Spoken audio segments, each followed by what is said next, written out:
वार्तांकन करताना रेती माफियांनी पत्रकार रामदास कहाळे यांच्यावर केलेल्या जीवघेण्या हल्ल्याचा बीबी येथे निषेध. शिंदखेड राजा तहसीलदार व किनगाव राजा ठाणेदार यांना सहआरोपी करण्याची मागणी. ठाणेदार मार्फत जिल्हा पोलीस अधीक्षकांना निवेदन.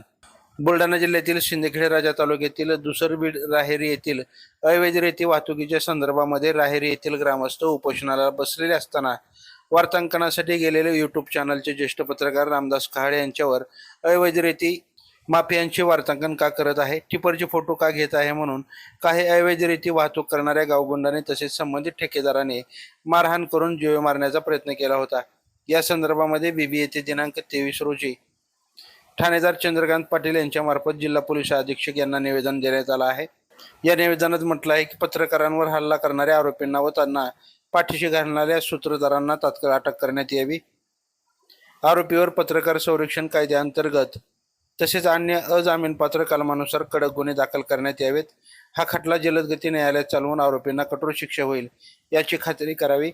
कर्तव्य बजावत असताना पत्रकारांना पोलीस प्रशासनाकडून योग्य ते संरक्षण पुरवण्यात यावं, जेणेकरून पत्रकार निर्भीडपणे कामे करू शकतील अशी मागणी करण्यात आली आहे. त्याचबरोबर या घटनेची गांभीर्यानं दखल घेत 24 तासाच्या आत आरोपींवर ठोस कारवाई करावी, अन्यथा पत्रकार संघटनेच्या वतीनं तीव्र आंदोलन छेडण्यात येईल असा इशारा देखील देण्यात आला आहे. यावेळी बीबी पत्रकार संघाचे अध्यक्ष ब्रह्मानंद वाकोडे, उपाध्यक्ष सुनील वाकड, उपाध्यक्ष सुनील काकड, सचिव देवानंद सानप, ज्येष्ठ पत्रकार मधुकर मोहिते, ज्येष्ठ पत्रकार काशीनाथ मामा राऊत, रमेश खंडागळे, कृष्णा पंदे, ऋषी दंदाले, दिलीप राठोड, शरद गीते, रामप्रसाद जाधव, शीलवंत इंगळे, अशोक मुंडे, भागवत आठवडे, मिलन चव्हाण, गजानन डोईजड, सुनील इंगळे, कादिर शहा, जहीरबाई, रोशन चव्हाण, रवी पवार, जयजीत आडे हे सर्व पत्रकार उपस्थित होते. लाईव्ह महाराष्ट्र झोन न्यूजसाठी शीलवंत इंगळे. ताज्या अपडेटसाठी लाईव्ह महाराष्ट्र झोन न्यूजच्या यूट्यूब चॅनलला सबस्क्राईब करा, तसेच बेल आयकॉनवरती क्लिक करा. रेती या पोकल्यांच्या सहाय्याने कशी भरले जाते, म्हणजे सर्रास महसूल प्रशासनाच्या रेती घाटाच्या करारनाम्याचं उल्लंघन या ठिकाणी रेती ठेकेदार करत आहे आणि याला तहसीलदार अजित दिवटे पूर्णतः जबाबदार आहे. कारण त्यांच्याच मार्गदर्शनाखाली हा घाट सुरू आहे काय अशी शंका निर्माण झाली आहे.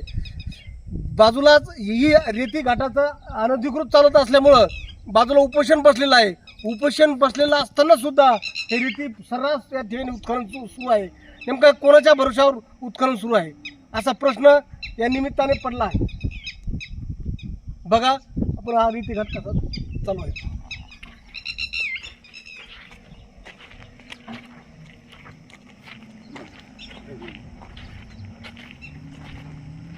कट